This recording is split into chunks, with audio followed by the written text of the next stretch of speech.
The storm didn't come with thunder. It arrived quietly, in the way Mara stopped looking up when Daniel entered the room. Love had once been a language they both spoke fluently, but now it was dialects of indifference and obligation. He tried to translate her silence, to find the warmth hidden in her distance, but all he found was the echo of himself asking the same questions in an empty house. She thought his restraint was weakness, that his patience was surrender. But in the stillness growing between them, something else began to form.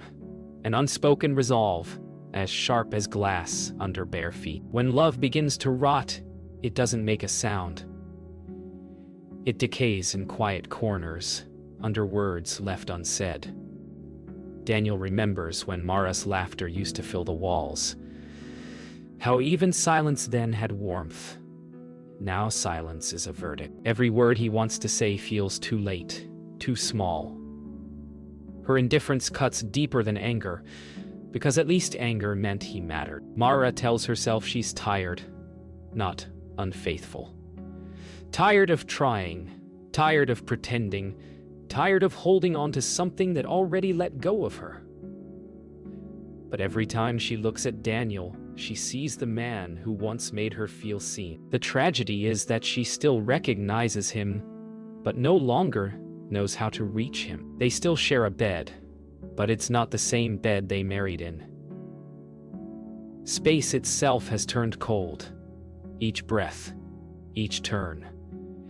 An act of quiet withdrawal. Daniel lies awake, listening to her breathe, wondering if she dreams of someone else or simply nothing at all. At dawn, Daniel steps out to the balcony, his breath visible in the crisp air. Below, the city hums, unaware of his quiet unraveling. He looks at his phone. No messages, no apologies. Only silence. And in that silence, a question forms that chills him more than the morning wind.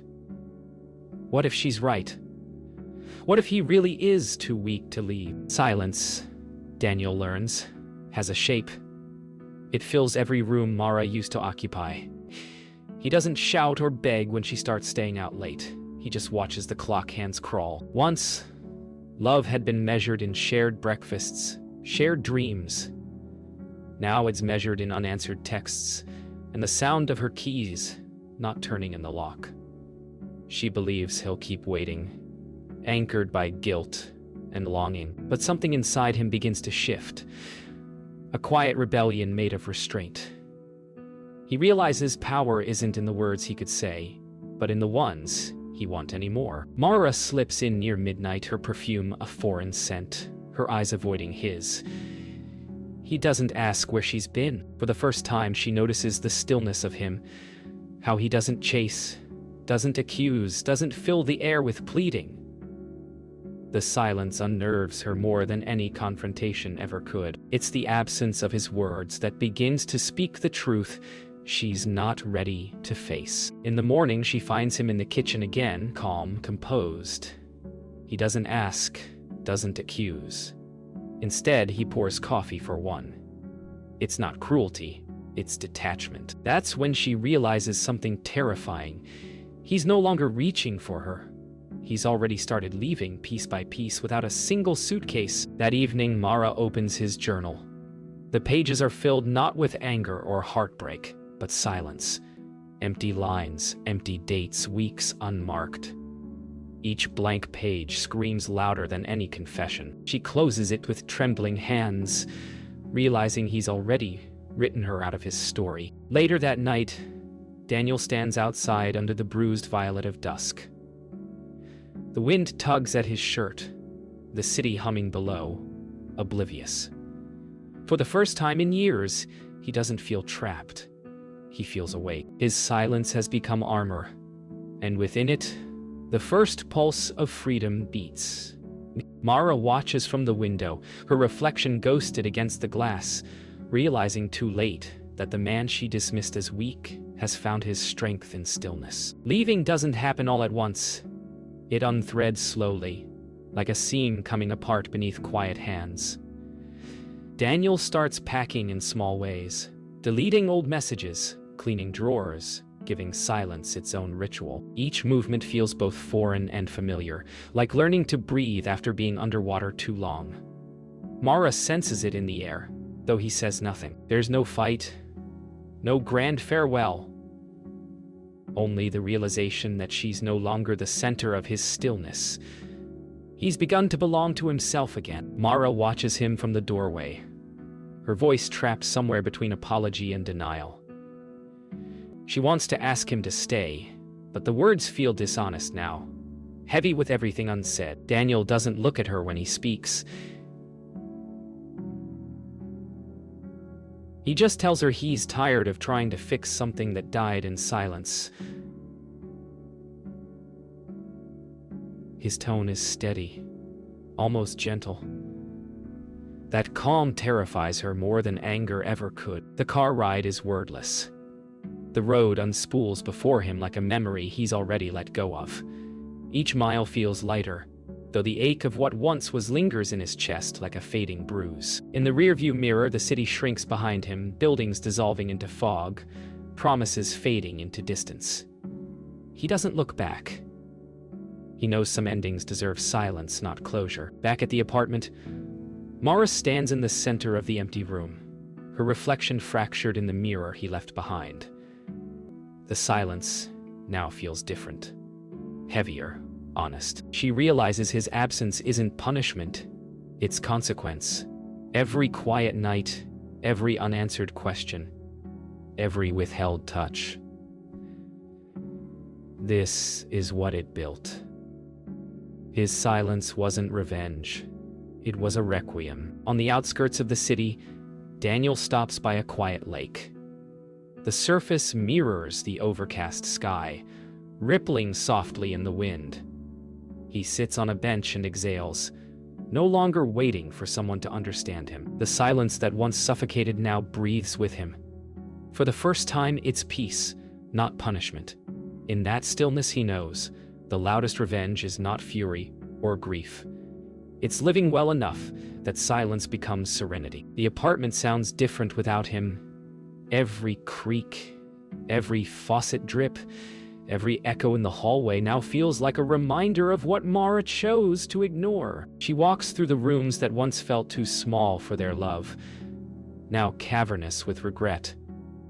His silence lingers, not as anger, but as a haunting truth. She used to think silence meant weakness. Now it's her own reflection she can't escape. Daniel's silence has become a rhythm Mara can't stop hearing. She replays every word she didn't say, every small dismissal, every sigh that cut deeper than argument. Guilt doesn't scream. It whispers over and over through the hours when sleep won't come.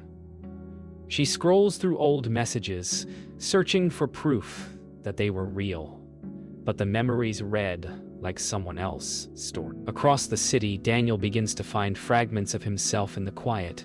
He rents a small studio, bare walls, one chair, one window. He learns how to fill silence without needing to fix it. Music returns first, then reading, then mornings without dread. Healing doesn't announce itself. It drifts in slowly, disguised as ordinary peace. One afternoon, Mara walks by the cafe they used to visit every Sunday. Through the window, she catches a glimpse of him. Alone, calm, unreadable. For a moment, she wants to go in to say something, to ask how he learned to look so free. But she doesn't, because she understands now. He didn't need her forgiveness. He needed his own peace. That night, Mara dreams of the moment he left. The sound of the door closing, the silence that followed. But in the dream, it isn't anger she feels, it's gratitude. Because somewhere between losing him and missing him, she found the part of herself she buried under blame. And Daniel, in his new life, wakes to a dawn that doesn't ache. His silence is no longer revenge, it's peace, loud enough to echo through both their hearts. Healing doesn't arrive like a thunderclap. It seeps in like sunlight, through worn curtains. Daniel starts to notice the small things again. The hum of the kettle, the way morning light paints the floor, the silence that no longer hurts. He isn't chasing peace anymore. He's living inside it. The ache has softened into understanding, and the man who once begged for connection now thrives in solitude. His silence, once his defense, has become his harmony. Mara begins her own kind of healing. She starts taking walks through the city they once shared, seeing it without his shadow. She visits the art galleries they avoided, sits alone in cafes they once filled with silence. At first, she goes to remember him. Later, she goes to remember herself. Regret doesn't leave, but it learns to coexist with forgiveness. Daniel starts painting again. The brush feels foreign at first, then familiar, as though color itself forgives him. Each stroke carries something unspoken, a language of acceptance he never found in words. He paints not to escape her, but to honor what he learned in her absence. That love is not meant to survive silence, but to teach us how to listen to it. Months later, their paths cross again, by chance, not design. A quiet bookstore on a rainy day. No tension, no longing. Just two people who once knew each other's hearts too well. She smiles first, he returns it. There's no need for apologies. The silence between them has changed shape. It no longer divides. It simply exists, calm and mutual. Like the closing line of a story, neither regrets finishing. That night, Daniel writes one final entry in his journal. He doesn't write about her, or what was lost. He writes about the sound of rain, the way silence hums like music when it's no longer heavy. He closes the book and smiles, realizing his story no longer belongs to the past. It belongs to the man he's become. His silence, once a weapon, now beats like a pulse. Strong, free, whole. Freedom isn't loud. It's the absence of need. Daniel no longer measures days by what's missing, but by what's present. The taste of coffee, the sound of rain, the laughter of strangers in the street. The ache that once clung to him has dissolved into gratitude. What once felt like ending now feels like arrival. He doesn't crave closure anymore. He lives it. Mara starts volunteering at a local community center, surrounded by people rebuilding their own lives. For the first time in years, she feels useful, not restless. Her hands move with purpose again, her laughter unguarded. She doesn't know if she's forgiven herself entirely, but she's stopped trying to rewrite the past. Some stories aren't meant to be fixed. They're meant to free you. Daniel starts traveling, not to escape, but to expand. Each place feels like a mirror reflecting a piece of him he forgot existed. In the hum of foreign streets and the anonymity of airports, he finds a comfort that feels almost holy. Freedom isn't running away. It's walking toward yourself without fear. Back home, Mara passes by the cafe where she once saw him months before. This time, she doesn't look inside. She smiles faintly, feeling no pull, no ache. What once was loss has become memory. What once was silence has turned into song.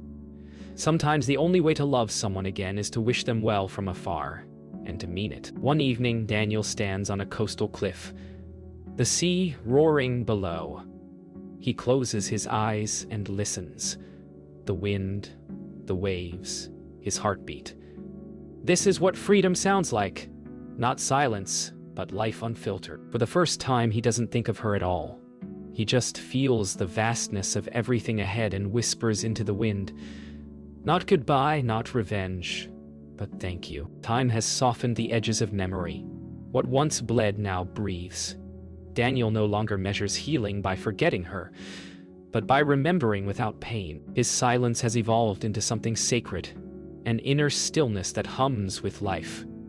Every morning he wakes to his own rhythm, and for the first time in years, he feels whole. The man she thought was too weak to leave has built a world that doesn't need to prove its strength. Mara stands in her new apartment, plants lining the windowsill, sunlight draped across the floor. She hums while watering them, a tune she doesn't recognize but feels instinctively. The silence she once feared now feels like a friend. Steady, forgiving, alive. It no longer echoes his absence. It reflects her own becoming. On a quiet afternoon, Daniel receives a letter. It isn't an apology, it's a thank you. Mara writes that his silence taught her more than his words ever could. She thanks him for leaving when she didn't have the courage to, for showing her that love isn't meant to cage but to release. Daniel reads it once, smiles, and places it gently between the pages of his journal. No bitterness, no longing, only peace. Only peace. That evening, Mara walks along the same shoreline where he once stood. The waves rise and fall, endless and forgiving.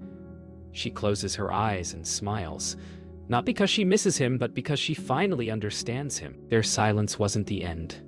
It was the beginning of everything they were too afraid to face. Freedom, she realizes, isn't lonely. It's honest. In the end, silence became their shared language of truth. It carried everything words failed to hold: grief, love, regret, release. Daniel paints the final stroke on his canvas, a horizon of gold fading into blue. Somewhere else, Mara plants new seeds in her garden. Two lives once entangled now grow in parallel, unbound and thriving. The world moves quietly, beautifully forward. And in that quiet, both of them win.